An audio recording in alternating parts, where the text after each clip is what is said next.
പ്രിയമുള്ളവരെ നമസ്കാരം. ക്രിയേറ്റീവ് അസ്മാബിയൻസ് സംഘടിപ്പിക്കുന്ന ഒരു സാഹിത്യ പരിപാടി കവിതയുടെ നാൾവഴികൾ പാട്ടും പറച്ചിലും എന്ന ഒരു പരിപാടിയിൽ നിങ്ങളുമായി സംവദിക്കാൻ കഴിഞ്ഞതിലുള്ള സന്തോഷം ആദ്യമേ തന്നെ അറിയിക്കട്ടെ. ഞാനും ഒരു അസ്മാബിയനാണ്. കവിത എന്താണ് മനുഷ്യരിൽ ചെയ്യുന്നത്? കവിത എന്താണ് ലോകത്തോട് ചെയ്യുന്നത്? കവിത എന്താണ്? ഇത്തരത്തിലുള്ള അന്വേഷണങ്ങൾ ചെന്നെത്തി നിൽക്കുക നമ്മുടെ പ്രിയപ്പെട്ട നാട്ടുകാരൻ കൂടിയായിട്ടുള്ള PN ഗോപികൃഷ്ണൻ്റെ ഒരു കവിതയിലാണ്.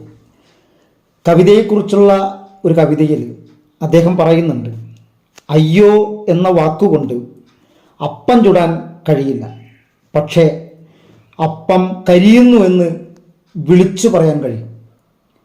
അത്തരത്തിൽ അയ്യോ എന്ന നിലവിളികൾ, അത്തരത്തിലുള്ള വാക്കുകൾ ചേർന്ന് ഇങ്ങനെ കാലത്തെ മറികടന്ന് കാലത്തെക്കുറിച്ചുള്ള നിലവിളികളെ ലോകത്തെ കേൾപ്പിക്കുന്നതിൻ്റെ പേർ കൂടിയാണ് കവിത എന്ന് വളരെ കൃത്യമായിട്ട് PN ഗോപികൃഷ്ണൻ ആ വരികളിലൂടെ നമുക്ക് പറഞ്ഞു തരുന്നുണ്ട്.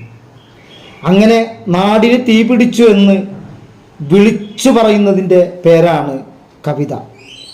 കെട്ടുപോയ കാലത്തെ മറികടക്കാൻ, അതിജീവിക്കാൻ ശക്തിസ്രോതസ്സുകളായിട്ട് പ്രവർത്തിക്കുന്ന ഒരു മായാവിദ്യയാണ്, ഒരു ജാലവിദ്യയാണ് ഒരർത്ഥത്തിൽ കവിത എന്ന് നമുക്ക് വളരെ എളുപ്പത്തിൽ നിർവചിക്കാനായിട്ട് കഴിയും.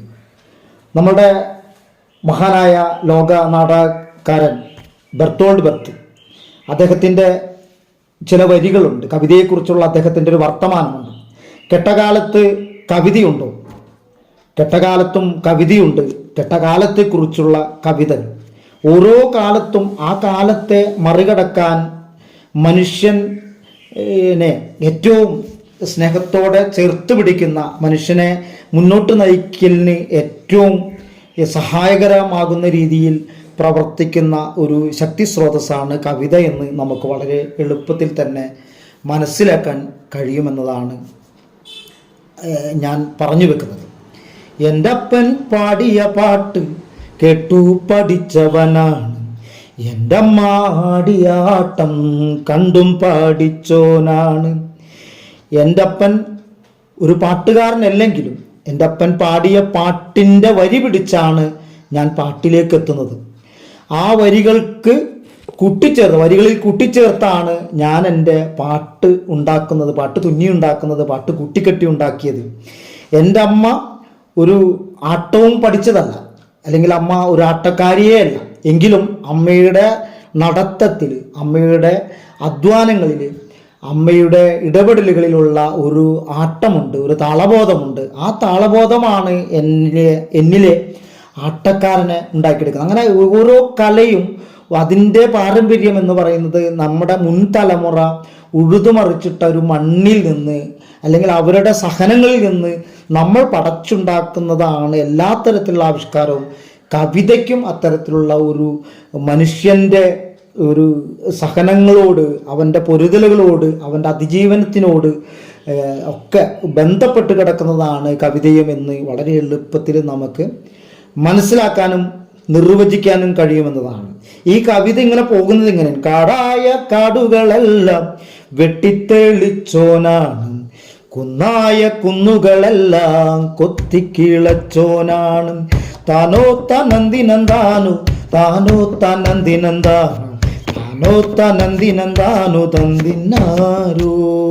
കാടായ കാടുകളെല്ലാം വെട്ടിത്തെളിച്ചോനാണെന്ന് പറയുമ്പോഴും, കുന്നായ കുന്നുകളൊക്കെ കൊത്തിക്കിളച്ചോനാണെന്ന് പറയുമ്പോഴും പരിസ്ഥിതിയുടെ ഒരു പ്രശ്നം, ഒരു പ്രതിസന്ധി നമ്മുടെ ഈ എഴുത്തുകാരുടെ മുന്നിൽ ഇങ്ങനെ ചൂഴ്ന്നിങ്ങനെ നിൽക്കും. ഈ ഒരു കാലത്ത് പരിസ്ഥിതിയെക്കുറിച്ചുള്ള അവബോധം മറ്റൊരു തരത്തിൽ മാറ്റിപ്പണിയപ്പെടുന്ന ഒരു കാലഘട്ടത്തിൽ അതിൻ്റെ ഒരു പ്രതിസന്ധിയെ മറികടക്കാൻ അടുത്തൊരു തലമുറ ഈ കവിതയിലേക്ക് ബന്ധിപ്പിക്കുന്നത്, കൂട്ടിച്ചേർക്കുന്നത് മറ്റൊരു തരത്തിലുള്ള ഇടപെടലാണ്.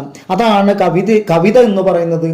ചില പ്രതിസന്ധികൾ അല്ലെങ്കിൽ ചില തടഞ്ഞു നിർത്തലുകൾ മുന്നിൽ വന്ന് നിൽക്കുമ്പോൾ അതിൻ്റെ അരികുപറ്റി മറ്റൊരിടങ്ങളിലേക്ക് കവിത രണ്ടായോ മൂന്നായോ നാലായോ പിരിഞ്ഞിങ്ങനെ ഒഴുകാൻ തുടങ്ങുമെന്നതാണ് കവിത കാലത്തെ അതിജീവിച്ചുകൊണ്ട് മുന്നോട്ട് പോകുന്നതാണെന്ന് നമ്മളെ ഓർമ്മപ്പെടുത്തുന്നത് അല്ലേ. നാടായ നാട്ടിലൂടെല്ലാം വഴികീറിപ്പോന്നോനാണ് അല്ലേ.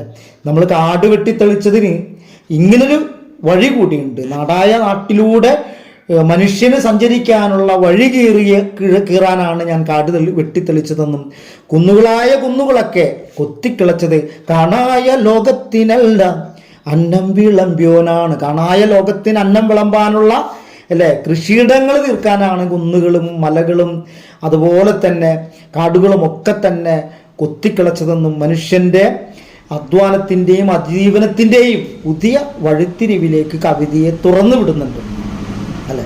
അത്തരത്തിലാണ് ഓരോ കാലവും അതിജീവിച്ച് ഈ കവിത മറികടന്ന് പോകുന്നത്. പൊത്തോം പൊത്തോം മഴ പൊഴിയണ് പുരയ്ക്കു മുകളിൽ കുടയണ് ഇരുണ്ട മാനത്തെ കിടുക്കം നമ്മളെ കരളിൽ കിടന്ന് പെടക്കണ്. പൊത്തോം പൊത്തോം മഴ പൊഴിയണ് പുരയ്ക്കു മുകളിൽ കുടയണ് ഇരുണ്ട മാനത്തെ കിടുക്കം നമ്മളെ കരളിൽ കിടന്ന് പെടക്കണ്. ഇതൊരു കവിതയാണ്. പഴയ കാലത്തെ എഴുത്തും വായനയും അറിയാത്തൊരു മനുഷ്യനുണ്ടാക്കിയ ഒരു പാട്ട്, ഒരു നാടൻ പാട്ട്, ഒരു കവിത അല്ലെ. അവൻ്റെ അനുഭവത്തെ ആവിഷ്കരിക്കാനാണ് അതുവഴി ഉപയോഗിക്കുന്നത്. മഴ, പ്രകൃതിയിലെ ഓരോന്നും അവനിൽ വന്ന് പതിക്കുന്നത് ഏതൊക്കെ തരത്തിലാണെന്നുള്ളതാണ്. കെട്ടിമേയാത്ത പുരയിൽ കിടന്നുറങ്ങുന്ന മനുഷ്യൻ അല്ലെ, കിടന്നുറങ്ങാൻ ഇടമില്ലാത്തൊരു മനുഷ്യനിലേക്ക് മഴ തീർക്കുന്നത്, ഇടിമുഴക്കങ്ങൾ തീർക്കുന്നത് ഇരുണ്ട മാനത്തെ കിടുക്കൻ നമ്മുടെ കരളിൽ കിടന്ന് പെടക്കണ് അല്ലെ. അവനും അവൻ്റെ കുടുംബവും അതിജീവിക്കുന്നത് എങ്ങനെയാണ്, ഇത്തരത്തിലുള്ള ദുരന്തങ്ങളെ, പ്രകൃതിയുടെ ഇത്തരത്തിലുള്ള അവസ്ഥകളെ മറികടന്ന് എങ്ങനെയാണ് ഒരു മനുഷ്യൻ കടന്നുപോയത്, അതിനാവിഷ്കരിക്കാൻ കൂടി കെട്ടിയുണ്ടാക്കുന്നതാണ് അവൻ്റെ കവിത എന്ന് അവൻ നിരന്തരം ഇങ്ങനെ വിളിച്ചു പറയുന്നുണ്ട് അല്ലെ. നിലനിൽക്കുന്ന വ്യവസ്ഥകളോടുള്ള കലഹവും നിലയുറപ്പിക്കാനുള്ള ശ്രമങ്ങളുമാണ് അന്നത്തെ ഒരു കവിത. അന്നത്തെ എന്ന പോലെ തന്നെ ഇന്നത്തെയും കവിത എന്ന് പറയുന്നത് മനുഷ്യൻ്റെ നിലയുറപ്പിക്കാനുള്ള, നിലനിൽക്കുന്ന സാഹചര്യങ്ങളോടുള്ള കുതറിച്ചകളും അല്ലെ, സമരങ്ങളും കലഹങ്ങളും ഒക്കെയാണ് കവിത. നാടൻ പാട്ടുകൾ അയാളുടെ രൂപത്തിൽ എഴുതപ്പെടാത്ത വാമൊഴിയിൽ നിന്ന് വാമൊഴിയിലേക്ക് പ്രചരിപ്പിക്കപ്പെട്ട ഓരോ പാട്ടുകൾക്കും അതിൻ്റെ കവിതയുടെ ഒരു തുടക്കമെന്ന് നമുക്ക് വളരെ കൃത്യമായിട്ട് ബോധ്യപ്പെടേണ്ടതുണ്ട് അല്ലേ. അതുകൊണ്ട് നാടൻ പാട്ടുകളൊക്കെ തന്നെ മറ്റൊരർത്ഥത്തിൽ കവിതകളായിരുന്നു. പ്രാദേശികമായിട്ടുള്ള ചരിത്രങ്ങളെ വലിയ രീതിയിൽ ആവിഷ്കരിച്ചിട്ടുള്ള ഒരു പാരമ്പര്യം മാപ്പിളപ്പാട്ടുകൾക്കുണ്ട് അല്ലേ. കേരളത്തിലെ മാപ്പിളപ്പാട്ടുകൾ എടുത്ത് പരിശോധിച്ചു കഴിഞ്ഞാൽ അവിടെ പ്രാദേശികമായൊരു സ്വത്വബോധത്തെ, അവൻ്റെ ഒരു അതിജീവനത്തിൻ്റെ, അതുപോലെ തന്നെ അവൻ്റെ സാഹചര്യങ്ങളെ മറികടക്കാനുള്ള അവൻ്റെ ശേഷികളെക്കുറിച്ചുള്ള ഒട്ടനവധി കവിതകൾ മാപ്പിളപ്പാട്ടിൻ്റെ രൂപങ്ങളിൽ ഇപ്പോൾ മോയിൻകുട്ടി വൈദ്യരെ പോലുള്ള എഴുത്തുകാർ ചെയ്തു വച്ചിരിക്കുന്ന 1876 കാലഘട്ടം ബദർ പടപ്പാട്ട്, ഇത്തരത്തിൽ ബദർ യുദ്ധത്തെക്കുറിച്ചുള്ള ആ പടയെക്കുറിച്ചുള്ള ഒരു പാട്ട് നിർമ്മിക്കുമ്പോൾ അവൻ മോയിൻകുട്ടി വൈദ്യർ ജീവിക്കുന്ന ഒരു കാലത്തെ കൂടി, അല്ലെങ്കിൽ ആ കാലത്തിലുള്ള ഒരു സാമൂഹ്യ സാഹചര്യങ്ങൾ അതിലേക്ക് ഇഴചേർത്ത് അതിൽ കൂടെയാണ് മറ്റൊരു സാധ്യത, മിത്തിനെയോ അല്ലെങ്കിൽ മറ്റൊരു കാലത്തിൻ്റെ ഒരു കാര്യത്തെ അവതരിപ്പിക്കാനായിട്ട് ശ്രമിക്കും. ഉഹുദ് പടപ്പാട്ട് ഒരു പരാജയപ്പെട്ട ഒരു മാപ്പിള ഒരു പാരമ്പര്യത്തിൻ്റെ ഒരു പാട്ട് കൂടിയാണ്. അതായത് യുദ്ധങ്ങളിൽ നിരന്തരമായി വേട്ടയാടപ്പെട്ട ഒരു മാപ്പിള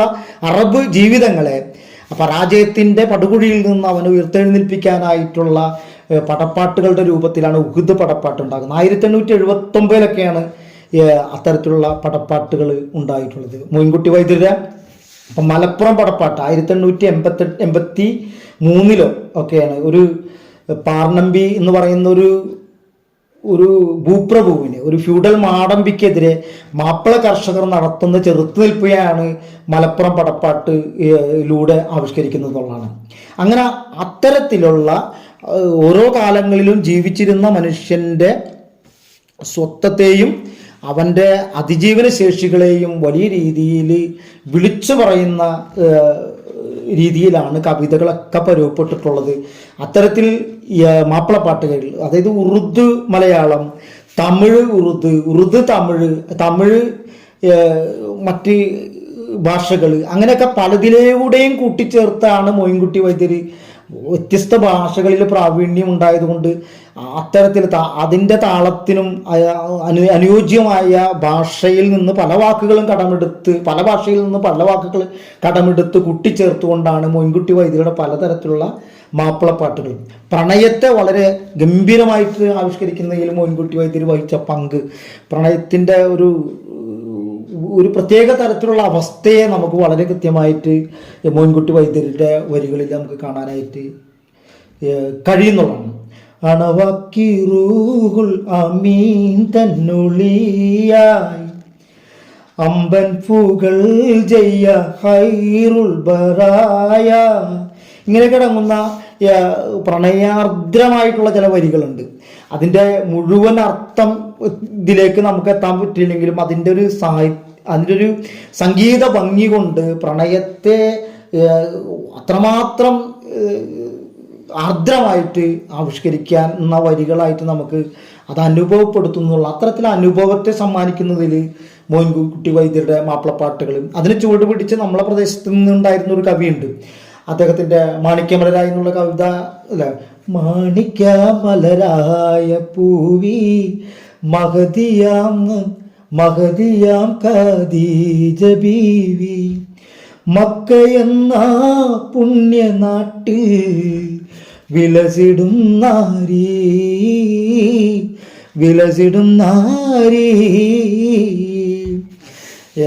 ഖദീജ ബീവിയും മുഹമ്മദ് നബിയും തമ്മിലുള്ള ഒരു പ്രണയത്തിൻ്റെ ഒരു വൈകാരികമായ ഒരു അനുഭവത്തെ സമ്മാനിക്കുന്ന തരത്തിലുള്ളൊരു കവിത നമ്മളെ നാട്ടിൽ നിന്ന് ഉണ്ടാകുന്നു. അങ്ങനെ മാപ്പിള കവിതകൾ ഇപ്പം മലയാള കവിതാശാഖയ്ക്ക് കൊടുത്തിട്ടുള്ള ഒരു ഉണർവ് എന്ന് പറയുന്നത് എടുത്തു പറയേണ്ടതാണെന്നുള്ള കാര്യത്തിലേക്ക് തർക്കം. അങ്ങനെ തുടർന്ന് പോരുമ്പോൾ കൊട്ടാര കവിതകൾ ഉണ്ടാകുന്നുണ്ട്. രാജകൊട്ടാരങ്ങളെ പ്രകീർത്തിച്ചു കൊണ്ടുള്ള മന്നവേന്ദ്ര വിളങ്ങുന്നു ചന്ദ്രനെ പോലെ നിൻമുഖം എന്ന് ഒരു മിഥ്യ ഇമേജുകൾ, ഫേക്ക് ഇമേജുകൾ രാജാവിനെ കുറിച്ചുണ്ടാക്കുകയും അത്തരത്തിലുള്ള ഇമേജുകളിലൂടെ ഒരു ഭരണാധികാരത്തിലിരിക്കുന്ന ആളുകളെ പ്രകീർത്തിച്ചുകൊണ്ട് ഒരു കവിതാശാഖ മറ്റ് ഇതര സാഹിത്യങ്ങളിൽ എന്ന പോലെ തന്നെ കവിതയിലും അത്തരത്തിലുള്ള പ്രവണത, അധികാരത്തോട് ഒട്ടി നിൽക്കുന്ന ഒരു പ്രവണത ഉണ്ടാകുന്നുണ്ട്. കൊട്ടാര കവിതകൾ എന്ന രീതിയിൽ പരുവപ്പെട്ട കവിതകൾ ഇന്നും ഒരുപക്ഷെ അതിൻ്റെ ശാഖകളോ ഉപശാഖകളായി തിരിഞ്ഞുകൊണ്ട് ഇപ്പോഴും അത്തരത്തിലുള്ള കവിത രീതികൾ. പക്ഷെ ഇതിനൊക്കെ മറികടന്നുകൊണ്ട് കവിത എന്നൊരു സാഹിത്യശാഖ ലോക സാഹിത്യത്തിൻ്റെ ഒപ്പം തന്നെ ഒരു വലിയ രീതിയിൽ ഒരു ഉയർത്തെഴുന്നേൽപ്പ് സൃഷ്ടിക്കുന്നുണ്ട്. ഒന്നാം ലോക മഹായുദ്ധത്തിന് ശേഷം ലോക സമൂഹത്തിലുണ്ടാകുന്ന ചില നിസ്സംഗതകൾ, അരാജകത്വ ബോധങ്ങൾ, നിരാശകൾ, അങ്ങനെ അസ്തിത്വവാദവുമായി ബന്ധപ്പെട്ടിട്ടുള്ള പ്രശ്നങ്ങൾ, ഇത്തരത്തിലുള്ള അനുഭവം ലോകത്താകമാനം ഉണ്ടായിരുന്ന പോലെ തന്നെ മലയാളികളായിട്ടുള്ള മനുഷ്യരിൽ ഉണ്ടായിട്ടുണ്ട്. അതുകൊണ്ടാണ് അന്ന് പരുവപ്പെട്ട കവിതകളായിക്കോട്ടെ മറ്റ് സാഹിത്യങ്ങളിലായിക്കോട്ടെ ഇത്തരത്തിലുള്ള അത്തരത്തിൽ ജീവിതങ്ങൾ കൊണ്ടു നടക്കുന്ന മനുഷ്യരെ കുറിച്ചുള്ള കവിതകൾ ഒരുപാട് ഉണ്ടാകുന്നുണ്ട്. വേറെ തരത്തിൽ നിരാശയുടെ പടുകുഴികളിലേക്ക് ചെന്നെത്തപ്പെടുന്ന മനുഷ്യൻ, അതുപോലെ തന്നെ യാന്ത്രികമായിട്ടുള്ളൊരു സംസ്കാരത്തെ എന്നോടുള്ളൊരു കലഹം നിരന്തരമായിട്ട് നടത്തുന്ന ചില തരത്തിലുള്ള ചെറുത്തുനിൽപ്പുകളെ കുറിച്ചൊക്കെയുള്ള കവിതകൾ ഒട്ടനവധി ഉണ്ടാകുന്നുണ്ട്. അതോടൊപ്പം തന്നെ ഒരു കാൽപ്പനികമായ ഒരു ഭാവത്തെ, കാൽപ്പനികമായ ഒരു കാലത്തെ അടയാളപ്പെടുത്തുന്ന ഒരു കവിത ഉണ്ട്. ആ കാൽപ്പനികതയിൽ നിന്ന് മനുഷ്യൻ്റെ യാഥാർത്ഥ്യ ബോധത്തിലേക്ക്, മനുഷ്യൻ്റെ യാഥാർത്ഥ്യ അനുഭവങ്ങളിലേക്ക് വിരൽ ചൂണ്ടുന്ന കവിതകളുണ്ട്. അവിടുത്തെ നിലനിൽക്കുന്ന വ്യവസ്ഥയോട് അതിൻ്റെ ജീർണതകളോട് വലിയ രീതിയിൽ കലഹിക്കുന്ന, സമരം ചെയ്യുന്ന ചില കവിതകൾ ഉണ്ടാകുന്നുണ്ട്. അപ്പോൾ അതിൻ്റെ ചുവട് പിടിച്ചു വരുന്ന ചങ്ങമ്പുഴയെ പോലെയുള്ള ആളുകൾ ഒപ്പം തന്നെ കാൽപ്പനികനായിട്ടുള്ള കവി എന്ന രീതിയിൽ ചങ്ങമ്പുഴയെ അടയാളപ്പെടുത്താറുണ്ട്, ഇടശ്ശേരിയെ അവിടെ അടയാളപ്പെടുത്താറുണ്ട്. പക്ഷെ അതേ സമയം തന്നെ ഇവരൊക്കെ തന്നെ ആ കാൽപ്പനികതയുടെ കെട്ടുപാടുകളിലെ കുടഞ്ഞൊഴിഞ്ഞുകൊണ്ട് മനുഷ്യാനുഭവത്തിൻ്റെ അതിതീവ്രമായ ഒരു കാലത്തെ കൂടി ഇവരുടെ കവിതകൾ മറ്റ് ഇടങ്ങളിൽ അടയാളപ്പെടുത്തി പോകുന്നുണ്ടെന്നുള്ളതാണ്. കനകച്ചിലങ്കുലുങ്ങി കാഞ്ചന കാഞ്ചി കുലുങ്ങി കടമേഴിക്കോണുകളിൽ സ്വപ്നം മയങ്ങി കതിരുതിർപ്പൂ പുഞ്ചിരി ചെഞ്ചുണ്ടിൽ തങ്ങി ഒഴുകുമുടയാടകൾ ഒളിയലകൾ ചിന്നി അഴകോരുടലാർന്ന പോലങ്ങനെ മിന്നി അതിമോഹന ശുഭനർത്തനമാടുന്ന ഈ മഹിതേ മമ മുന്നിൽ നിന്നു നീ മലയാള കവിതേ. കവിതയെക്കുറിച്ചുള്ള ഒരു കാൽപ്പനിക അനുഭവത്തെ സമ്മാനിക്കുന്ന ഒരു കവിത ചങ്ങമ്പുഴയിൽ നിന്നുണ്ടാകുന്നുണ്ട്. കാവ്യനർത്തകി എന്ന് പറഞ്ഞ കവിത. ഇതേ ചങ്ങമ്പുഴ തന്നെ മനുഷ്യൻ്റെ ദൈവ വിശ്വാസങ്ങളെ, അന്ധവിശ്വാസങ്ങളെ, ദൈവവുമായി ചുറ്റിപ്പറ്റിയുള്ള അമ്പലങ്ങളെ, വലിയ തരത്തിലുള്ള കൊട്ടാര സമാനമായ അമ്പലങ്ങളിൽ കാണിക്ക വെക്കുന്നതുമായി ബന്ധപ്പെട്ട് നേർച്ചകൾ അല്ലെ, അതിൻ്റെ ചുറ്റുവട്ടങ്ങളിൽ പട്ടിണി കിടക്കുന്ന മനുഷ്യർക്ക് ഒന്നും നൽകാതെ അമ്പലത്തിനകത്ത് കൊണ്ടുപോയി നമ്മൾ വലിയ തരത്തിലുള്ള നേർച്ചകൾ കൊടുക്കുന്നതിനെ കുറിച്ചൊക്കെ വളരെ എന്നോടുള്ള ഒരു വലിയ തരത്തിലുള്ള പ്രതിഷേധമായിട്ട് ചങ്ങമ്പുഴയുടെ ഒരു കവിതയുണ്ട്. രണ്ട് തുട്ടേകിയാൽ ചുണ്ടിൽ ചിരി വരും തെണ്ടിയല്ലേ മതങ്ങൾ തീർത്ത ദൈവം. മതങ്ങൾ തീർക്കുന്ന ദൈവത്തെക്കുറിച്ച് പറയുന്നുണ്ട് അല്ലേ. രണ്ട് തുട്ടേകിയാൽ ചുണ്ടിൽ ചിരി വരും തെണ്ടിയല്ലേ മതങ്ങൾ തീർത്ത ദൈവം. കൂതാശ കിട്ടുകിൽ കൂസാതെ പാപിയിൽ കൂറ് കാണിക്കുവോനല്ലേ ദൈവം.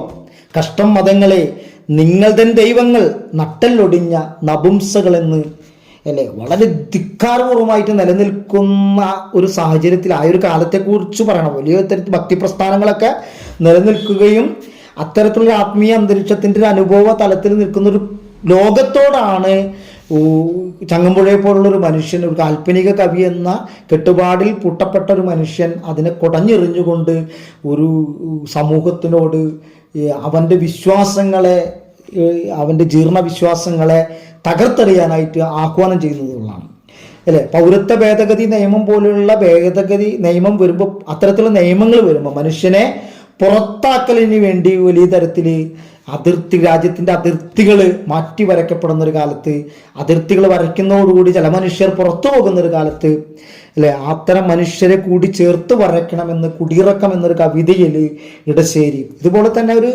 കാൽപ്പനിക കവി എന്ന രീതിയിൽ മാറ്റപ്പെട്ടൊരു കവി ഇടശ്ശേരി, അത്തരത്തിലൊരു കവി കൂടിയാണ് ഇടശ്ശേരി. പക്ഷെ ആ കവി അദ്ദേഹത്തിൻ്റെ അനുഭവങ്ങൾ വേറെ തരത്തിൽ ആവിഷ്കരിക്കുകയും ഒരു കാലം ആവശ്യപ്പെടുന്ന രീതിയിൽ ഒരു കവി മാറ്റപ്പെടുകയും ചെയ്യുന്നത് എങ്ങനെയാണെന്ന് കുടിയിറക്കുമെന്നൊരു കവിതയിലേക്ക് എത്തുമ്പോൾ നമുക്ക് ഇടശ്ശേരിയെ നമുക്ക് ഒരു പുതുക്കി പണിത ഒരു കവിതയായിട്ട് നമുക്ക് അനുഭവപ്പെടുന്നുള്ളതാണ്. എവിടെവിടങ്ങളിൽ ചട്ടികലങ്ങൾ പുറത്തെറിയപ്പെടുന്നുണ്ട് ഈ പാരിടത്തിൽ, അവിടവിടങ്ങളെ ചേർത്തു വരയ്ക്കണം പുതിയ രാഷ്ട്രത്തിൻ അതിർവരമ്പുകൾ. എവിടെയൊക്കെയാണോ പുറത്താക്കപ്പെടുന്ന മനുഷ്യരുള്ളത്, പാർശ്വവൽക്കരിക്കപ്പെടുന്ന മനുഷ്യരുള്ളത്, ആ മനുഷ്യരെ കൂടി ഉൾപ്പെടുന്ന പുതിയ രാഷ്ട്രത്തിൻ്റെ അതിർവരമ്പുകൾ വരയ്ക്കേണ്ടി വരും. അത്തരത്തിൽ മനുഷ്യനെ എത്രമാത്രം മനുഷ്യൻ പുറത്താക്കപ്പെടുന്നു അത്രയും മറികടന്ന് രാജ്യങ്ങളുടെ അതിർത്തികൾ മാഞ്ഞുപോയി ലോകത്തിൻ്റെ മനുഷ്യനെ ആവിഷ്കരിക്കേണ്ടതുണ്ട്. അത്തരത്തിലൊരു രാഷ്ട്രം എന്ന സങ്കല്പത്തിലേക്ക്, എല്ലാ മനുഷ്യരും ഉൾപ്പെടുന്ന ഒരു രാഷ്ട്രസങ്കല്പത്തിലേക്ക് ഈ കവി നമ്മളെ എന്ത് ചെയ്യുന്നുണ്ട്, കുടഞ്ഞു ഓർമ്മപ്പെടുത്തുന്നുണ്ട് തോന്നുന്നു. അവിടെയാണ് നമുക്ക് ടാഗോർ എന്നൊരു കവിയെക്കുറിച്ച് കൂടി പറയേണ്ടി വരിക. ദേശീയ പ്രസ്ഥാനങ്ങൾ കത്തിജ്വലിച്ച് നിൽക്കുന്ന ഒരു കാലഘട്ടത്തിൽ സ്വതന്ത്രത്തെക്കുറിച്ചുള്ള ദാഹത്താൽ അല്ലെ, ദേശീയത എന്ന് പറയുന്നത് വലിയൊരു രാഷ്ട്രീയ ആയുധമായി നിൽക്കുന്ന ഒരു കാലഘട്ടങ്ങളിൽ അല്ലെ, ആ കാലത്ത് പോലും വരാനിരിക്കുന്ന നമ്മളുടെ ഇന്നത്തെ കാലത്തെ ദേശീയത, ഭ്രാന്ത് പിടിച്ച ഒരു ദേശീയതയെക്കുറിച്ച് വളരെ മുൻപേ തന്നെ പ്രവചിച്ചൊരു മനുഷ്യന്റെ പേര് കൂടിയാണ് വിശ്വമാനവികനായിട്ടുള്ള രവീന്ദ്രനാഥ ടാഗോർ എന്ന ടാഗോർ അല്ലെ. ടാഗോർ അദ്ദേഹത്തിൻ്റെ കവിതയിലൂടെ, അദ്ദേഹത്തിൻ്റെ വർത്തമാനങ്ങളിലൂടെ നിരന്തരമായിട്ട് ഇത്തരത്തിൽ ഭ്രാന്ത് പിടിച്ച ദേശീയതയെക്കുറിച്ച് കൃത്യമായിട്ട് ജാഗ്രതപ്പെട്ടിരുന്ന ഒരു മനുഷ്യൻ എന്ന രീതിയിൽ നമുക്കറിയാം. അദ്ദേഹത്തിൻ്റെ ഒരു കവിതയുണ്ട്, എവിടെയാണോ ലോകം സങ്കുചിതത്തിൻ്റെ ഭിത്തി കൊണ്ട് വെട്ടിമുറിക്കപ്പെടാത്തത്, എവിടെയാണോ ലോകം സങ്കുചിതത്വത്തിൻ്റെ ഭിത്തികൾ കൊണ്ട് വെട്ടിമുറിക്കപ്പെടാത്തത്, സ്വാതന്ത്ര്യത്തിൻ്റെ ആ സ്വർഗത്തിലേക്ക് എൻ്റെ പിതാവേ എൻ്റെ രാഷ്ട്രത്തെ കൂടി ഉയർത്തണമേ എന്ന് ഉള്ളൊരു ഗീതമുണ്ട്. പ്രാർത്ഥനയാണോ മറിച്ചൊരു ആഹ്വാനമാണോ എന്ന് തീർച്ചപ്പെടാത്ത ഒരു തരത്തിലുള്ള നിലവിളി എന്ന് പറയുന്നത്. ഇന്നാണ് നമുക്ക് അതിൻ്റെ യാഥാർത്ഥ്യത്തിൻ്റെ ഒരു ഭീകരമായ ഒരു അവസ്ഥ നമുക്ക് ബോധ്യപ്പെടുന്നത്. ദേശീയത എന്ന് പറയുന്നത് മനുഷ്യനെ പുറത്താക്കാനും മനുഷ്യനെ വിഭജിക്കാനും വേണ്ടിയുള്ള ആയുധമായിട്ട് ഉപയോഗിക്കുന്ന ഒരു കാലഘട്ടത്തിലാണ് ടാഗോർ എന്ന ഒരു മനുഷ്യനെ നമുക്ക് കൃത്യമായിട്ട് ബോധ്യപ്പെടുക എന്നുള്ളതാണ്. മലയാള കവിതയുടെ ചരിത്രം പരിശോധിക്കുമ്പോൾ ഇപ്പോൾ തുഞ്ചത്തെഴുത്തച്ഛനും അതുപോലെ തന്നെ ആശാനും കുഞ്ചൻ നമ്പ്യാരും ഒക്കെ അടങ്ങുന്ന ഒരു ചരിത്ര പാരമ്പര്യം അതിൻ്റെ പിറകിലുണ്ട്. കുമാരനാശാനെ പോലെയുള്ള ഒരാൾ ഇവിടുത്തെ ജാതി വ്യവസ്ഥകളെ തകിടം മറിക്കുന്ന തരത്തിലുള്ള എഴുത്തുകൾ എഴുതുന്നുണ്ട്. ദുരവസ്ഥയും ചണ്ടാലഭിക്ഷുകി പോലെയുള്ള കവിതകൾ അന്ന് വരെ നിലനിന്നിരുന്ന കവിതാ രീതികളോട് ഇടച്ചിൽ പ്രഖ്യാപിക്കുകയും പുതിയ തരത്തിലുള്ള ഒരു കവിത, സാമൂഹ്യമായിട്ടുള്ള ഒരു രചന ഉണ്ടാക്കിയെടുക്കുകയൊക്കെ ചെയ്തിട്ടുണ്ട്. അതിനോടൊപ്പം തന്നെ സ്നേഹത്തിൻ്റെയും വാത്സല്യത്തിൻ്റെയും കവിതകൾ മലയാളത്തിന് സമ്മാനിച്ചിട്ടുള്ള ഒരു കവി കൂടിയാണ്. ഈ വള്ളിയിൽ നിന്നു ചെമ്മേ പൂക്കൾ പോകും നിതാ പറന്നമ്മേ, തെറ്റി നിനക്കുണ്ണി ചൊല്ലാം നൽപൂമ്പാറ്റകളല്ലേ ഇതെല്ലാം, മേൽക്കുമേലങ്ങിവ പൊങ്ങി വിണ്ണിൽ നോക്കമ്മേ എന്തൊരു ഭംഗി.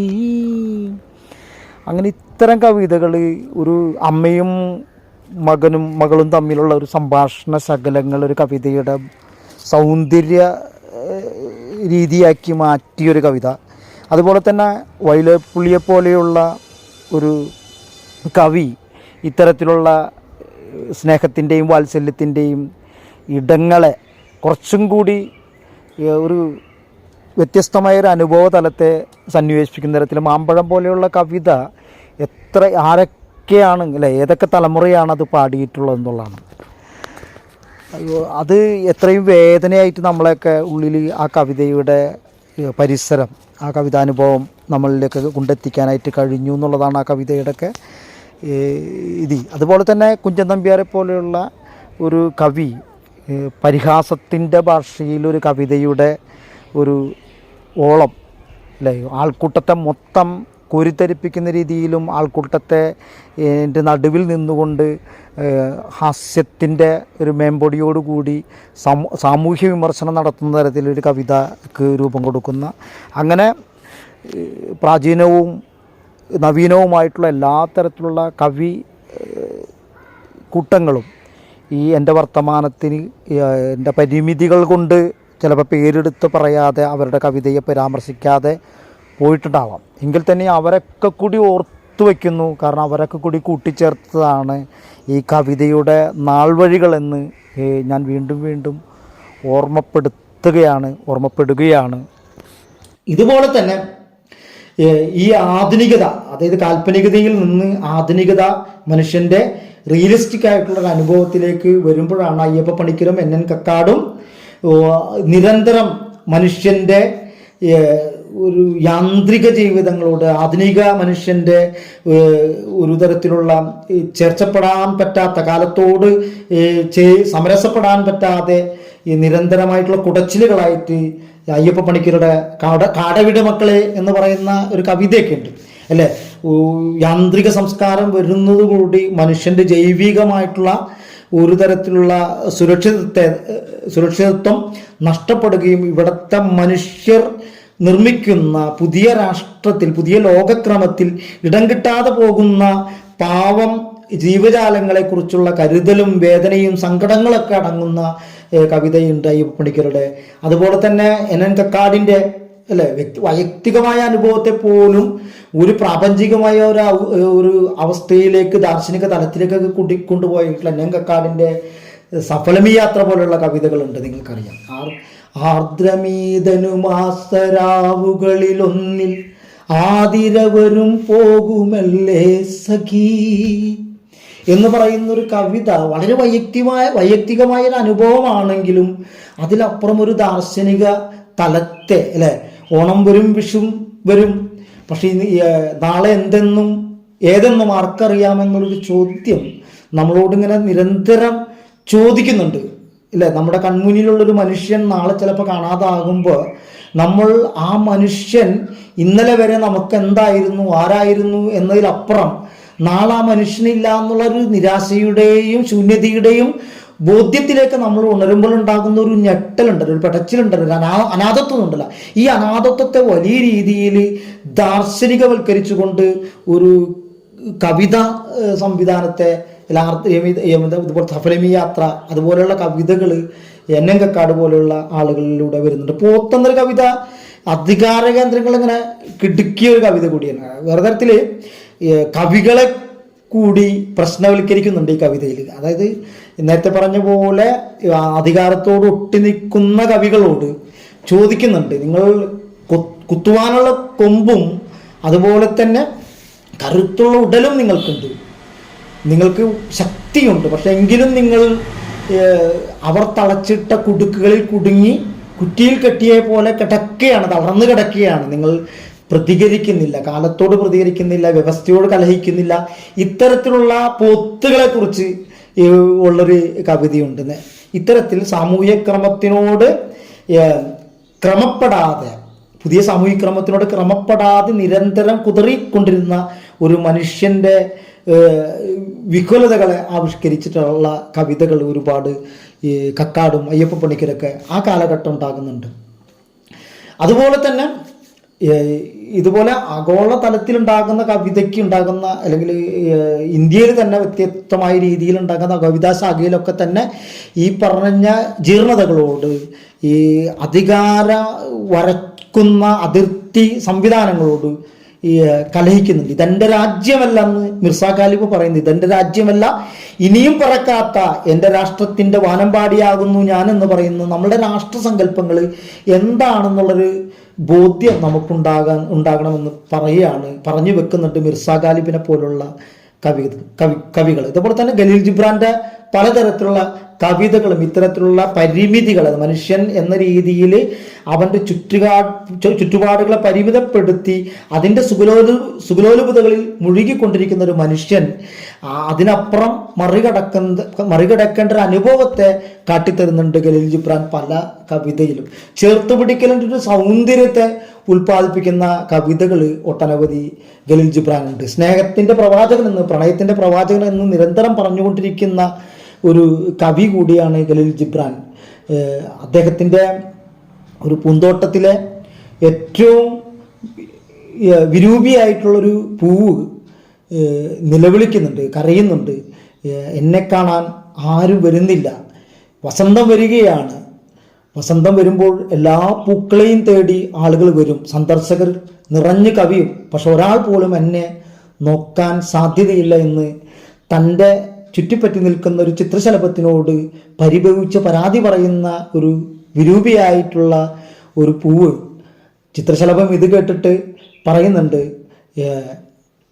നീ അങ്ങനെയൊന്നും സങ്കടപ്പെടരുത്, നിനക്കും സൗന്ദര്യമൊക്കെ ഉണ്ട്, അല്ലാതെ ഞാനൊരിക്കലും നിന്നെ തേടി വരില്ലല്ലോ എന്ന് പറയുന്നത്. അങ്ങനെയാണെങ്കിൽ നീ ഈ വസന്തം കഴിയുന്നത് വരെ എന്നെ തന്നെ ചുറ്റിപ്പറ്റി നിൽക്കുമോ? നിന്നെ കണ്ടിട്ടെങ്കിലും, നിന്നെ കാണാനെങ്കിലും ആരെങ്കിലുമൊക്കെ എൻ്റെ അടുത്ത് വന്ന് നിന്നേക്കാം എന്ന് പൂവ് ചിത്രശലഭത്തിനോട് ആവശ്യപ്പെടുകയും സങ്കടം കൊണ്ട് വേദനയാൽ അവനെ ചേർത്ത് പിടിക്കാനുള്ള കൊതിയോടെ ചിത്രശലഭം പറയുന്നുണ്ട്, ഞാൻ നിന്നെ വിട്ടൊരിക്കലും പോകുന്നില്ല, ഞാൻ നിന്നെ ചേർത്ത് പിടിച്ച് ഇവിടെ നിന്നുകൊള്ളാന്ന് പറയുന്നു. വസന്തം വന്നു, ആളുകൾ ഒരുപാട് വന്നൊഴുകി പറന്നു പോയി. ഒരുപാട് ആളുകൾ ഒരുപാട് സമയം ഈ പൂവിനെ കൂടി നോക്കി നിന്നിട്ടാണ് മടങ്ങിയത്. വസന്തം പോയി, എല്ലാ പൂക്കളും കെട്ടുപോയിട്ടും ഈ പൂവ് മാത്രം പൂന്തോട്ടത്തിൽ കെട്ടുപോകാതെ വലിയ സൗന്ദര്യത്തോടുകൂടി ഇങ്ങനെ നിൽക്കുകയാണ്. കാരണം ചിത്രശലഭം അവളെ ചേർത്ത് പിടിച്ച് നിന്നപ്പോൾ, ഒരുപാട് നേരം ഒട്ടിച്ചേർന്ന് നിന്നപ്പോൾ ചിത്രശലഭം ആ പൂവിനെ പ്രണയിക്കാൻ തുടങ്ങിയിരുന്നു. പ്രണയം എന്നൊരു അനുഭവം അവളിലേക്ക് വന്നു ചേരുമ്പോൾ, ആരെങ്കിലുമൊക്കെ ചേർത്ത് പിടിക്കാൻ തുടങ്ങുമ്പോൾ നമ്മളുടെ സൗന്ദര്യം മറ്റൊന്നിനെ കൊണ്ട് നിർവചിക്കാൻ പറ്റാത്ത വിധം അത് അതിവിശാലമായി പോവുകയും നമ്മളുടെ വൈരൂപ്യങ്ങളൊക്കെ നമ്മളിൽ നിന്ന് കൊഴിഞ്ഞു പോവുകയും സൗന്ദര്യത്തിൻ്റെ പുതിയൊരു അനുഭവ ലോകത്തിലേക്ക് നമ്മൾ വിടരുകയും ചെയ്യുമെന്ന് ഖലീൽ ജിബ്രാന്റെ ഒരു കവിതയിൽ നമുക്ക് കാണാനായിട്ട് കഴിയും. അതുപോലെ ഒരു മതാടിസ്ഥാനത്തിലെ കവിതകളെ വർഗീകരിക്കുന്നതായിട്ട് തെറ്റിദ്ധരിക്കരുത്. ഓരോ പ്രദേശത്തും ഉയർന്നു വന്ന ചില സാംസ്കാരികമായിട്ടുള്ള ഇടപെടലുകളുണ്ട്.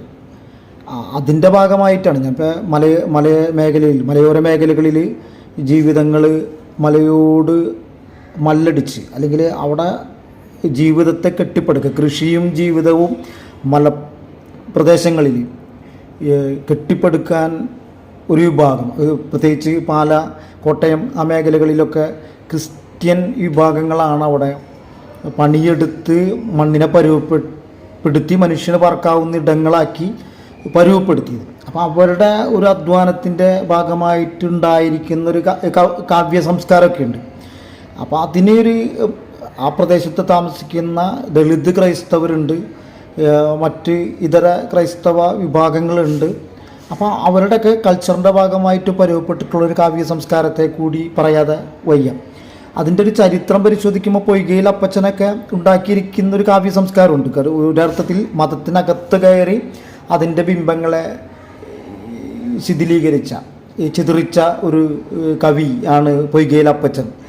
അപ്പോൾ പൊയ്കയിൽ അപ്പച്ചൻ ഉണ്ടാക്കിയൊരു സംസ്കാരം ആ മതബോധങ്ങളെ, അതായത് ഒരു കൺവെർട്ടഡ് ക്രിസ്ത്യൻ ആയിട്ട് ക്രിസ്തുമതത്തിൽ ജീവിക്കുകയും അതിനകത്ത് ഏൽക്കേണ്ടി വന്ന ജാതീയതയുടെ ഒരു വലിയ തരത്തിലുള്ള പ്രതിസന്ധികളുണ്ട്, കോൺഫ്ലിക്റ്റുകൾ. അതിനകത്തുണ്ടായിരുന്ന കുറേ കോൺഫ്ലിക്റ്റുകൾ ഒന്നിൽ നിന്ന് മറ്റൊന്നിലേക്ക് മാറിയിട്ടും അവിടെയും അനുഭവിക്കപ്പെടുന്ന ചില സങ്കടങ്ങളും വേദനകളൊക്കെ ഉണ്ട്. അപ്പോൾ അവിടെ തൻ്റെ സ്വത്വബോധത്തെ ഉയർത്തിപ്പിടിക്കാനായിട്ട് പൊയ്കയിൽ അപ്പച്ചൻ ഉണ്ടാക്കിയെടുത്തൊരു കാവ്യബോധമുണ്ട്, കാവ്യധാരയുണ്ട്. 80കളിലൊന്നും ഒരു പക്ഷേ കവിതയായിട്ട് അംഗീകരിക്കാനൊന്നും ശ്രമിച്ചിട്ടില്ലെങ്കിലും 90കളിലേക്ക് കിടക്കുന്നതോടുകൂടി ഈ പൊയ്കയിൽ അപ്പച്ചൻ്റെ എഴുത്തുകളെ ഒരു കവിത എന്ന രീതിയിലൊക്കെ തിരിച്ചറിയാനും ആ രീതിയിലുള്ളൊരു ജ്ഞാന സമ്പാദനത്തിൻ്റെ ഭാഗമായി ജ്ഞാനാന്വേഷണത്തിൻ്റെ ഭാഗമായിട്ട് പൊയ്കയിൽ അപ്പച്ചനെ വീണ്ടും ഒരു കണ്ടെടുപ്പ് നടത്തുന്നുണ്ട് അല്ലേ. അപ്പോൾ അതിൻ്റെ ഭാഗമായിട്ട് കാണുന്നില്ലോ ഒരക്ഷരവും എൻ്റെ വംശത്തെ പറ്റി, കാണുന്നുണ്ടനേക വംശത്തിൻ ചരിത്രങ്ങൾ, എൻ്റെ വംശത്തിൻ കഥ എഴുതി വച്ചിടാ, പണ്ടി ഉർവിയിലാരും ഇല്ലാതെ പോയി എന്നൊക്കെ പറയുന്ന, ഇപ്പം നമ്മളെ അത്തരത്തിൽ ഇപ്പോൾ പറയനൊരു പള്ളി പുലയനൊരു പള്ളി എന്നടങ്ങുന്ന ഒരു കവിതയുണ്ട്. ഇതൊക്കെ തന്നെ ഒരു മതബോധത്തിനകത്ത് അല്ലെങ്കിൽ അതിൻ്റെ അകത്ത് നിന്നുകൊണ്ട് അവിടെ അനുഭവിക്കുന്ന ചില അസഹിഷ്ണുതകൾ, അവിടെ അനുഭവിക്കുന്ന ചില സങ്കടങ്ങളൊക്കെ എടുത്ത് പുറത്തേക്കിടുകയും അതിൽ വേറെ തരത്തിൽ പ്രശ്നവൽക്കരിച്ച് അതിനകത്തൊരു അതിജീവനവും നവീനവൽക്കരണവും അല്ലെങ്കിൽ പുതുക്കലും മതത്തിനകത്ത് നടത്തേണ്ട ചില നവീകരണവും ഒക്കത്തിന് വേണ്ടി പൊയ്കയിൽ അപ്പച്ചൻ നടത്തിയ ഇടപെടലുകളുണ്ട്. ഒടുവിൽ അതിലൊന്നിനും തൃപ്തിയാകാതെ അതിൻ്റെ പുറത്ത് കിടന്ന് മറ്റൊരു മതം, ഒരു നമ്മൾ അനുഭവിക്കുന്ന ഒരു ലോകത്തിനെ, മതലോകത്തെ മറികടക്കാനുള്ളൊരു മറ്റൊരു മതത്തിൻ്റെ ഒരു രൂപീകരണത്തിലേക്കൊക്കെ പൊയ്കയിൽ അപ്പച്ചൻ കിടക്കുന്നുണ്ട്. അപ്പം ഞാൻ പറഞ്ഞ ചില ക്രിസ്ത്യൻ മേഖലകളിൽ പൊയ്കയിൽ അപ്പച്ചനല്ലാതെ തന്നെ ഒരുപാട് ഒട്ടനവധി കാവ്യ സംസ്കാരങ്ങൾ, താളബോധങ്ങളൊക്കെ ഉണ്ടായിട്ടുണ്ട്. ഇസ്ഹാക്കിനുണ്ടായി പുണ്യവാനിസഹാക്കിനുണ്ടായി 2 മക്കൾ, ഒന്നാമൻ യേശാബും രണ്ടാമൻ യാക്കോബും, തകിട തകതിമി തകിട തകതിമി തകിട തകതിമി തോ. ഇതൊരു താളമാണ് അവരുടെ. ഇപ്പോൾ നമ്മൾ ചവിട്ട് നാടകങ്ങളിൽ ഉപയോഗിക്കുന്ന, മാർഗംകളിയിൽ ഉപയോഗിക്കുന്ന ഒരു താളബോധമുണ്ട്. ഇത് വേറെ തരത്തിൽ അവരുടെ ഒരു സംസ്കാരത്തെ എടുത്ത് അവരുടെ എല്ലാ പാട്ടുകളും എടുത്ത് നോക്കി ഇതിൻ്റെ ഒരു താളത്തിൻ്റെ ഒരു അന്തർധാര കിടക്കുന്നതായിട്ട്. ഇപ്പോൾ പാലാപ്പള്ളി പോലെയുള്ള ഒരു നാടൻ പാട്ട് എടുത്ത് നോക്കിയാലും ഇതിൻ്റെ അടിസ്ഥാനപരമായിട്ട് താളം തകിട തകതിമി തകിട തകതിമി തകിട തകതിമി തോ.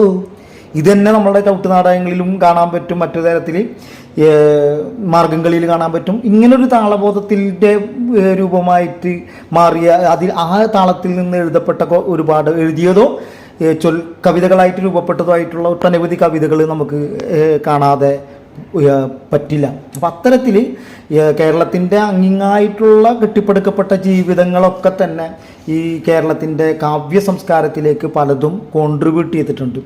അതുകൂടി കാണാതെ നമുക്ക് കേരളത്തിൻ്റെ ഒരു ചരിത്രവും പൂർണ്ണമാകില്ല എന്ന് വിശ്വസിക്കുന്ന ഒരാളാണ് ഞാൻ.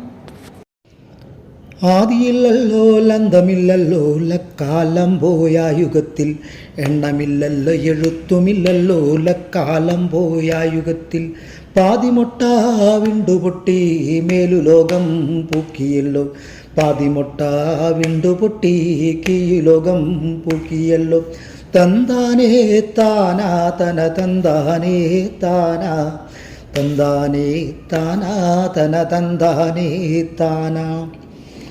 എത്രയോ കാലങ്ങൾക്ക് മുമ്പ് എണ്ണവുമില്ല എഴുത്തുമില്ലാത്ത ഒരു കാലത്ത് നിന്ന് അവിടെ നിന്ന് പാട്ടുണ്ടായിട്ടുണ്ട്. ഒരർത്ഥത്തിൽ ഭാഷ കണ്ടുപിടിച്ചത് പക്ഷികളോട് സംസാരിക്കാൻ, മൃഗങ്ങളോട് സംസാരിക്കാൻ, കാടിനോട് സംസാരിക്കാൻ, പ്രപഞ്ചത്തോട് സംസാരിക്കാൻ ഭാഷ കണ്ടുപിടിച്ചത് ഒരുപക്ഷെ ആദിവാസി ജനവിഭാഗങ്ങളായിരിക്കും. കാരണം അവർക്കാണ് അല്ലേ, അവരാണ് വലിയ അർത്ഥത്തിൽ ഭാഷയെ ഉണ്ടാക്കിയെടുത്ത മനുഷ്യർ അല്ലേ. ജന്മം കൊണ്ട് ഭാഷയെ നിർമ്മിച്ചെടുത്ത മനുഷ്യർ ഒരുപക്ഷെ അവരായിരിക്കും. നമ്മൾ ആ ഭാഷയിൽ അവിടെ കിടന്നു പോകാതെ ആ ഭാഷയെ നവീകരിച്ച് ഇന്നത്തെ ഒരു സിവിലൈസേഷൻ്റെ ഭാഷയിൽ, നാഗരികതയുടെ ഭാഷയിലൊക്കെ നമ്മൾ സംസാരിച്ചു തുടങ്ങി. പക്ഷെ ഇന്നും അവരുടേതായ ഭാഷയിൽ അവർ സംസാരിക്കുകയും അവിടെ ഉറച്ചു പോവുകയും ചെയ്തിട്ടുണ്ട്. അവരുടെ ഭാഷയിൽ അവരുടെ കവിതകളും പാട്ടുകളും ഉണ്ടാകുന്നുണ്ട് അല്ലേ. സുകുമാരൻ ചാലികത്ത പോലെയുള്ള എഴുത്തുകാർ അവരുടെ ഭാഷയിൽ അവരുടെ പ്രശ്നങ്ങളെ, അവരുടെ ചുറ്റുപാടുകളെ, ആവാസ വ്യവസ്ഥയെ ആവിഷ്കരിക്കാനായിട്ട് ഇന്ന് കവിതയിൽ വലിയ ഇടം കണ്ടെത്തിയിട്ടുണ്ട്. മുഖ്യധാര കവിത ശാഖയിൽ ഒരു ഇടം കണ്ടെത്താനായിട്ട് സുകുമാരൻ ചാലികത്ത പോലെയുള്ള ആളുകൾക്ക് കഴിഞ്ഞിട്ടുണ്ട്. അപ്പോൾ അവരുടെ വിഷയങ്ങളെ ഒരർത്ഥത്തിൽ മലയാള കവിതയിൽ അഡ്രസ്സ് ചെയ്യുന്നത് ഒരു പക്ഷേ കടമ്മനിട്ടയൊക്കെ പോലെ ആയിരിക്കും. കടമ്മനിട്ട പടയണിയുടെ ഒരു പരുവത്തിൽ അവരുടെ ഒരു അടിത്തട്ടിലുള്ള ജീവിതത്തെ വലിയ രീതിയിൽ കൊണ്ടുവരാൻ, അവരുടെ അതിജീവന ശേഷിയെ, അതുപോലെ തന്നെ അവരുടെ പോരാട്ടങ്ങളെ, അവരുടെ കരുത്തിനെ ലോകത്തെ വിളിച്ചു പറയുന്നതിൽ കടമ്മനിട്ട കവിതയെ വലിയ ഫലപ്രദമായിട്ട് ഉപയോഗപ്പെടുത്തിയൊരു മനുഷ്യൻ. ആ ഒരു താളം പോലും അല്ലേ.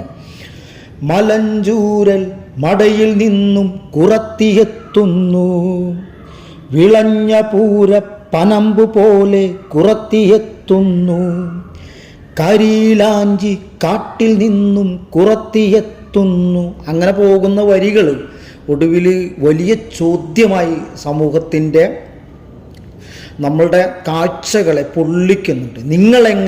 നിങ്ങളായതെന്ന് ഓർക്കുക എന്ന് പറയുന്നുണ്ട്. നിങ്ങളെൻ്റെ കറുത്ത മക്കളെ ചുട്ടു തിന്നുന്നു, നിങ്ങളെൻ്റെ കറുത്ത മക്കളെ ചുട്ടു തിന്നുന്നു, നിങ്ങളോർക്കുക നിങ്ങളെങ്ങനെ നിങ്ങളായെന്ന് അല്ലെ. അവരുടെ ഊർജവും അവരുടെ അധ്വാനവും അവരുടെ ശേഷികളെയും ഒക്കെ തന്നെ ഊറ്റിക്കുടിച്ചാണ് ഇവിടെ വലിയ തരത്തിലുള്ള സംസ്കാരങ്ങൾ കെട്ടിപ്പൊക്കിയത്. ഈ മനുഷ്യരുടെ ചോരയിലും വിയർപ്പിലുമാണ് നമ്മൾ പുതിയ ലോകത്തിൻ്റെ ഒരു നവീന ലോകത്തെ, ഒരു സിവിലൈസ്ഡ് സൊസൈറ്റിയെ പടുത്തുയർത്തിയത്. അപ്പോൾ അവർ ചോദിക്കുന്നത് നിങ്ങളെങ്ങനെയാണ് നിങ്ങളായതെന്നുള്ള ചോദ്യം, അവരിൽ നിന്ന് വരുന്ന ഒരു ചോദ്യത്തെ കടമ്മനിട്ട കവിതയിലൂടെ ഈ മലയാളത്തെ അല്ലെങ്കിൽ ലോകത്തെ പാടിക്കേൾപ്പിക്കുന്നുണ്ട്. അങ്ങനെ അത്തരത്തിലുള്ള ഇടങ്ങൾ സൃഷ്ടിക്കാൻ ഒരർത്ഥത്തിൽ ഇടച്ചിലുകൾ, ഇപ്പം കാൽപ്പനികതയിൽ നിന്ന് ആധുനികതയിലേക്ക് കവിത വളരുമ്പോൾ ഒരു പ്രധാനപ്പെട്ട ഒരു നിലനിൽക്കുന്ന ബിംബങ്ങളെ തകർത്ത് കളയാൻ ചില കവികൾ ശ്രമിച്ചു എന്നുള്ളതാണ്.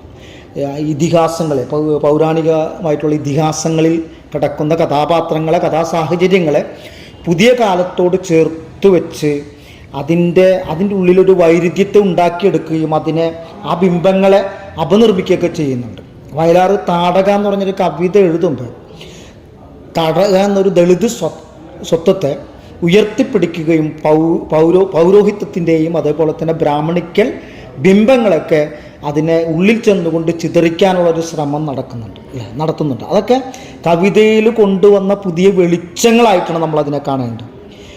വിന്ധ്യശൈലത്തിൻ്റെ താഴ്വരയിൽ നിശാഗന്ധികൾ മുട്ടിടും ഫാൽഗുണ സന്ധ്യയിൽ പാർവതി പൂജയ്ക്ക് പൂനുള്ളുവാൻ വന്ന ദ്രാവിഡ രാജകുമാരിയാം താടക താമരച്ചോലകൾക്കക്കരെ ഭാർഗവരാമൻ തെളിച്ചിട്ട സഞ്ചാരവീതിയിൽ കണ്ടു ശ്രീരാമനെ ഏതോ തബോധനൻ കൊണ്ടു നടക്കുന്ന കാമസ്വരൂപനെ.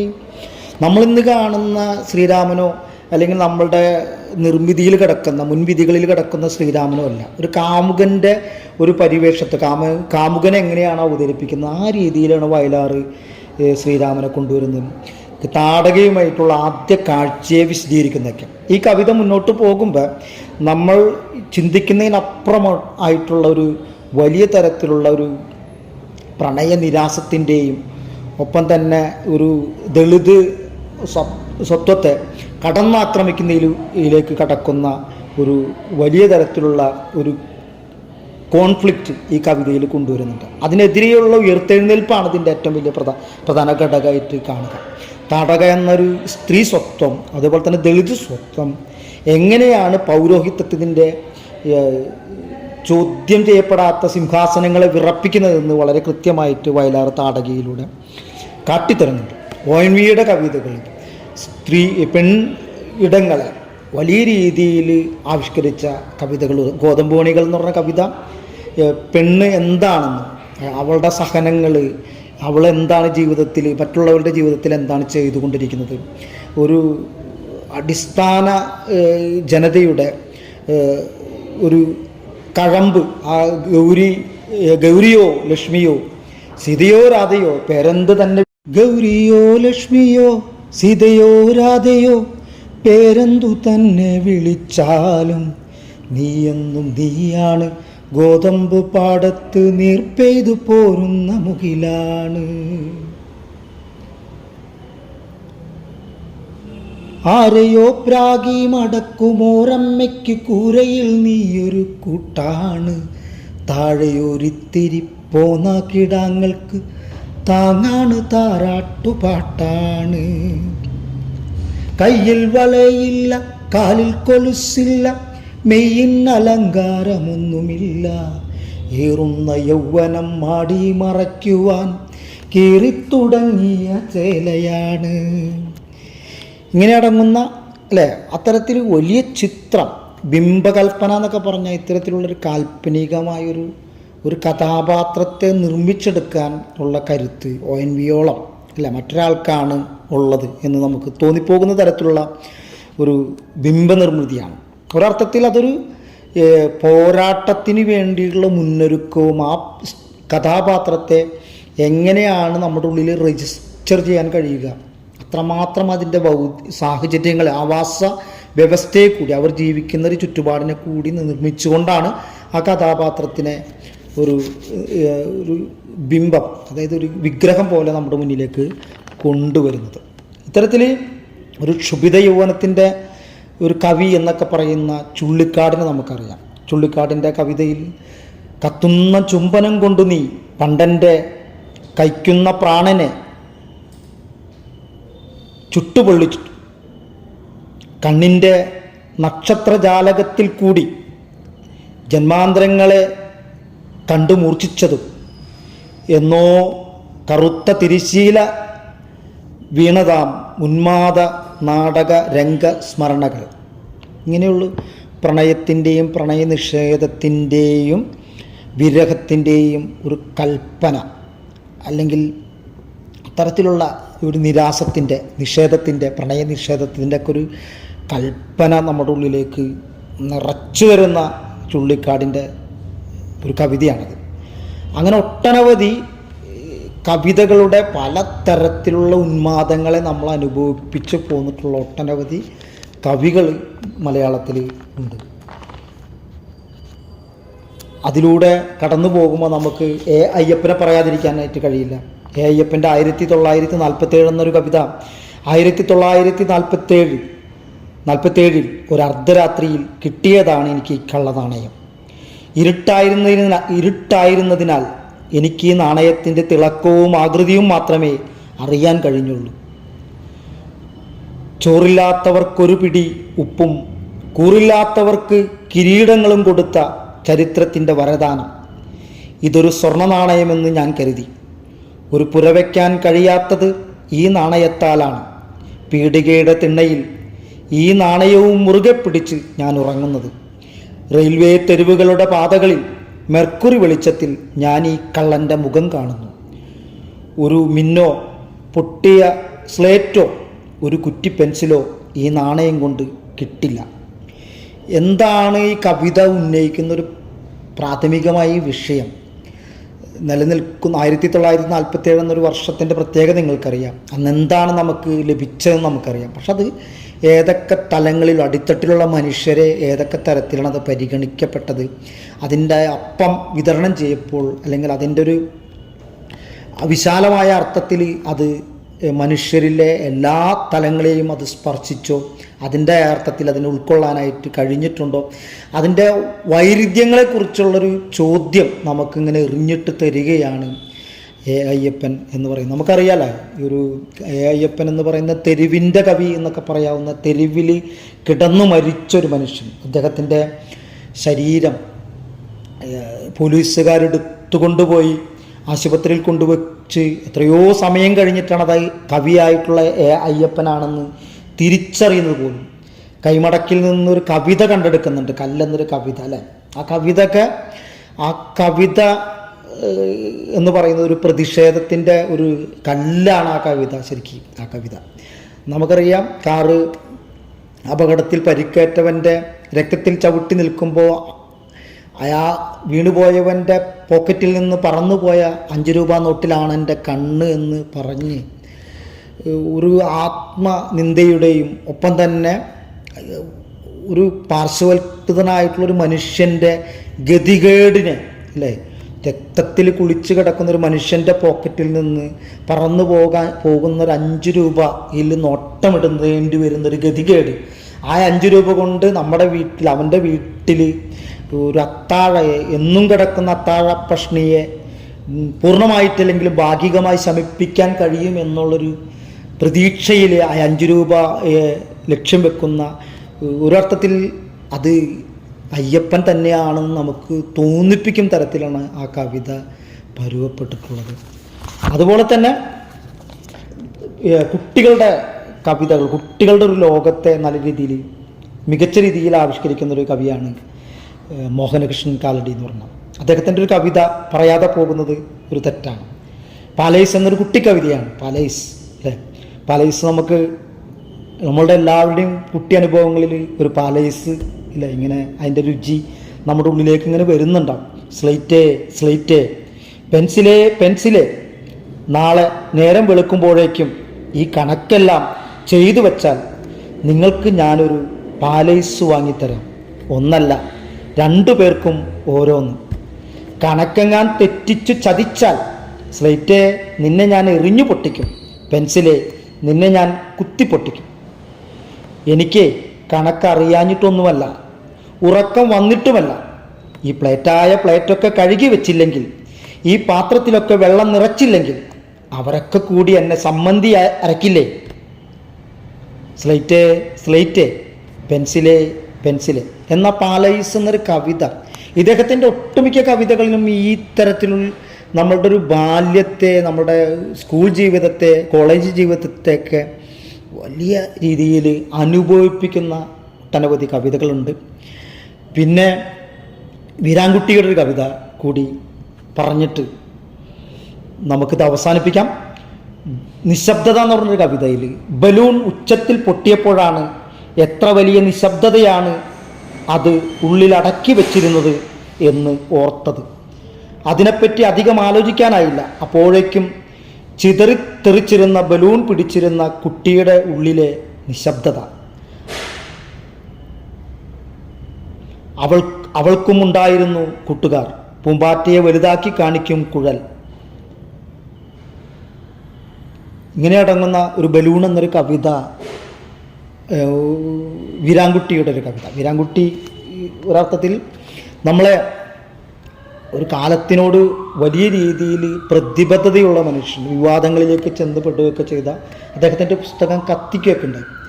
അവിടെയാണ് നമ്മൾ ഒരു കവിതയുടെ പുസ്തകം കത്തിക്കപ്പെടുക എന്ന് പറഞ്ഞാൽ എന്താണ് അതിൻ്റെ അർത്ഥം എന്ന് നമ്മളെ ആലോചനകളെ, മുൻവിധികളെ അപ്പാടെ താറുമാറാക്കി കളയുന്ന ഒരു സംഭവം ഈ അടുത്ത കാലത്ത് വീരാൻകുട്ടിയുമായി ബന്ധപ്പെട്ടുണ്ട്. നമ്മൾ അതിലേക്ക് ചർച്ച കൊണ്ടുപോകുന്നില്ല, നമുക്കിത് അവസാനിപ്പിക്കേണ്ടതുണ്ട്. അവസാനിപ്പിക്കുമ്പോൾ നമ്മൾ സച്ചിദാനന്ദ മാഷിൻ്റെ ഒരു കവിത, മുസ്ലിം അല്ലേ, ഞാൻ മുസ്ലിം, 2 കുറി കുഞ്ഞാലി 1 കുറി അബ്ദുറഹ്മാൻ, ഉബൈദിൽ താളമിട്ടവൻ, മോയിൻകുട്ടിയിൽ മുഴങ്ങിപ്പെയ്തവൻ. ഇത് മുസ്ലിം സ്വത്വബോധത്തെ അല്ലെങ്കിൽ അവരുടെ വേട്ടയാടപ്പെടുന്ന ഒരു അവസ്ഥയെ, ന്യൂനപക്ഷ സമൂഹങ്ങൾ നിരന്തരമായി വേട്ടയാടപ്പെടുന്നൊരു കാലത്ത് ഈ കവിത എന്താണ് പറയുന്നതെന്ന് നമുക്ക് കൃത്യമായിട്ട് ബോധ്യമുണ്ടാകും. ഒരർത്ഥത്തിൽ അഖ്ലാഖും ഒക്കെ മരിക്കുന്നതിന് മുമ്പ് അവരുടെ ഒരു ഇരയാക്കപ്പെടുന്ന ഒരു സാഹചര്യത്തെ വിശദീകരിച്ച ഒരു കവിതയാണ് മുസ്ലിം എന്നൊരു കവിത സച്ചിദാനന്ദ മാഷിൻ്റെ. നമുക്ക് നമ്മുടെ നാട്ടുകാരനായിട്ടുള്ള PN ഗോപികൃഷ്ണനിൽ കവിത അവസാനിപ്പിക്കാം എന്ന് തോന്നുന്നു. നീതി കവിതയാകുമ്പോൾ ഫാസിസം. ഡിറ്റൻഷൻ സെൻ്ററിലേക്ക് കയറുമ്പോൾ പോലീസുകാരൻ ചോദിച്ചു, അവസാനമായി എന്തെങ്കിലും ആഗ്രഹം പറഞ്ഞു തീർക്കാനുണ്ടോ, അല്ലെങ്കിൽ അവസാനമായി എന്തെങ്കിലും ആഗ്രഹം ഉണ്ടോ? പറഞ്ഞു തീരും മുമ്പേ അഭയാർത്ഥി പോലീസുകാരൻ്റെ ചെകിട്ടത്ത് ഒന്ന് പൊട്ടിച്ചു. നീ ഇത് ചെയ്യാൻ ഏൽപ്പിച്ചവന് കൊടുക്ക. മുഖം ചുട്ടുപൊള്ളിച്ച അടി കിട്ടിയ പോലീസുകാരൻ തക്കം നോക്കി, സാഹചര്യങ്ങൾ നോക്കി തന്നെ ആ പണി ഏൽപ്പിച്ചവനെ തിരിച്ചു തല്ലുന്നുണ്ട്. അങ്ങനെ തല്ലിങ്ങനെ താഴെത്തട്ടിൽ നിന്നും മേലെ തട്ടിലേക്ക് ഇങ്ങനെ പോയിക്കൊണ്ടിരിക്കുകയാണ്. ഓരോരുത്തരെയും ദൗത്യമേൽപ്പിച്ചവനെ തിരിച്ച് തല്ലിക്കൊണ്ട് ആ കവിത ഇങ്ങനെ മുന്നോട്ട് പോവുകയാണ്. അങ്ങനെ പോയിക്കൊണ്ടിരിക്കുമ്പോൾ തല്ല് എന്നൊരു അനുഭവത്തെ അതൊരു തല്ലല്ലെന്നും അതൊരു കവിതയാണെന്നും PN ഗോപികൃഷ്ണൻ നമ്മളെ ഓർമ്മപ്പെടുത്തുന്നുണ്ട്. അത്തരത്തിൽ തിരിച്ചടികൾ ഒരു കവിതയായി മാറുമ്പോൾ, നീതി എന്ന ഒരു കവിതയായി മാറുമ്പോൾ ഫാസിസം ഒരു കൊതുകായി മാറുന്നു. ഇങ്ങനെയാണ് ആ കവിത അവസാനിക്കുന്നത്. ഫാസിസത്തിനെതിരെ നിരന്തരം ശബ്ദിച്ച ഒരു മനുഷ്യൻ PN ഗോപികൃഷ്ണൻ, നമ്മുടെ പ്രിയപ്പെട്ട PN ഗോപികൃഷ്ണൻ്റെ ഈ കവിതയെക്കുറിച്ച് കൂടി പറഞ്ഞുകൊണ്ട് ഇന്നത്തെ കവിതാ വർത്തമാനം അവസാനിപ്പിക്കാമെന്ന് കരുതുന്നു. ഇതുവരെ കേട്ടിരുന്ന എല്ലാവർക്കും എൻ്റെ അഭിവാദ്യങ്ങൾ, നന്ദി. ഈ ചുരുങ്ങിയ സമയവും അതുപോലെ തന്നെ ഇത്തരത്തിൽ വോയിസ് നോട്ടുകളിലൂടെ ഇതിനെ എത്രത്തോളം അതിനോട് നീതി പുലർത്താനായെന്ന് എനിക്കറിയില്ല. എങ്കിലും ഞാൻ നിങ്ങളുമായി ഒരു സൗഹൃദ സംഭാഷണത്തിൽ കവിതയുടെ വഴികളിലൂടെ നടത്തിയെന്ന് വിശ്വസിക്കുന്നു. എല്ലാവർക്കും അഭിവാദ്യം.